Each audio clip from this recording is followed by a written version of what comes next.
pag-uusapan natin ang iba't ibang antas ng wika. Alam niyo ba na hindi lang isa o dalawa ang antas na ginagamit natin? May 5 antas ito. Depende sa sitwasyon ng mga tao at mga kausap natin.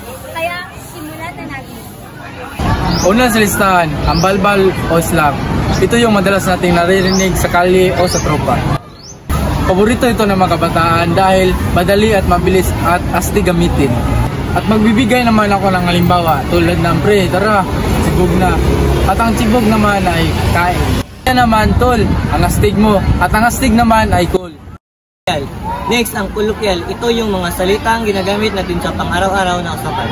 Mas formal kumpara sa balbal, pero hindi pa rin ito formal na wika. Halimbawa, saan ka pupunta? Saan? Saan? Paano to gagawin?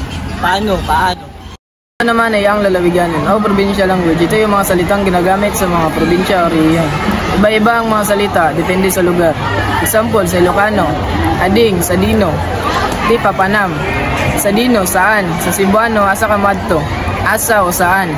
Nakakatuwa na ang daming wika sa bawat sulok ng Pilipinas, kaya mahalaga ring matutunan ng ilang mga ito, lalo na kung pupunta tayo sa iba't ibang lugar.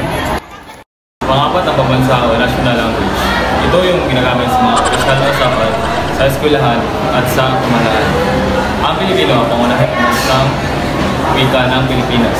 Halimbawa, tayo ay magkaisa para sa ikauna ng ating bayan. Ito yung ginagamit kapag medyo formal na ang usapan at hindi masyadong maliit. At ang huli ay ang pambanitikan. Ito ang pinakamataas na antas ng wika. Madalas itong gamitin sa mga akdang pampanitikan tulad ng tula, nobela at sanaysay. Kadalasan matatalinhaga at malalim na mga salita. Ang halimbawa naman ito ay ang kanyang busilak na puso tulad ng perlas sa gitna ng karagatan.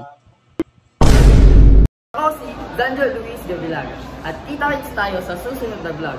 At huwag kalimutan mag-like, share, and subscribe.